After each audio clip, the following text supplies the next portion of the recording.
Hey everybody, hope you're doing well today. I just want to do a quick follow-up on my video yesterday.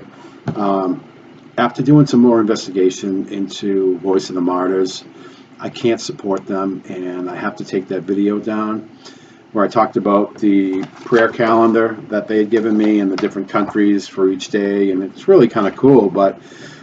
And I said in the video that there were some questionable things about Voice of the Martyr from the past, but I thought that they were legit still. And I did more research on it, and I came across numerous articles, and I really can't support them. I have to say, I cannot recommend them to anyone. There's too much going on there.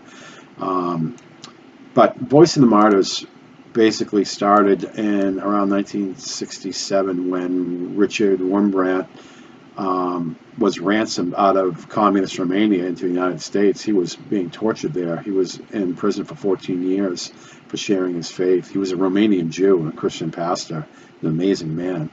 And his story is really amazing. There's a book, Tortured for Christ, I believe. But I did more research and I found some really nasty things about this organization. They're a big 401(c), I believe. And I think they do some legitimate work. For years they did, I know that.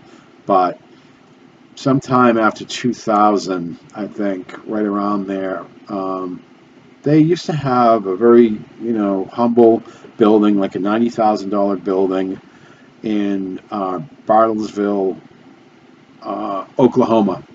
And, within the last 20 years or so, they built this facility. It's a $28 million building, and it's this fancy office building. And it's kind of like, huh? You're supposed to be like helping persecuted Christians, and you're spending all this money. And Richard Wurmbrand retired in 1992, and he died in 2001. His successor, Tom White, this is troubling. He was a pedophile who committed suicide in 2012 at the Voice of the Martyrs compound when the police were about to arrest him for having sexually abused a 10-year-old girl. So I heard that and I was just like, I can't support this place because what happened after it too.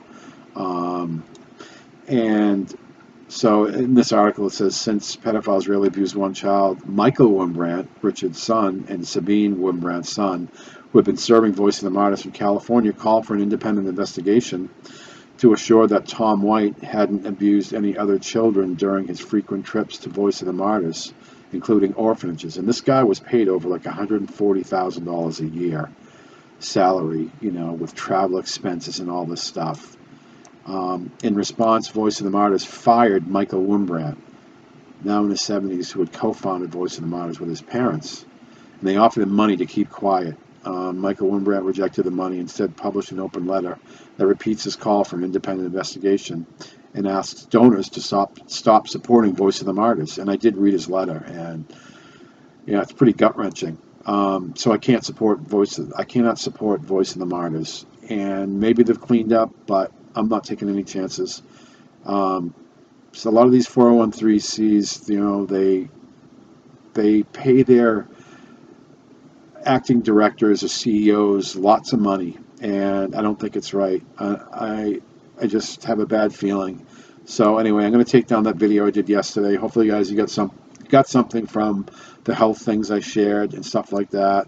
I might make another video at some point about some of the health things I do, but I think most people saw it. But anyway, I'm not going to support Voice of the Martyrs. There's too much chaos and confusion and nastiness in their background. And I can't verify that they're legit today. There's just too much stuff saying otherwise. So anyway, I just wanted to share that, guys. I love you. Hope you're having a great day. We'll talk to you soon. God bless.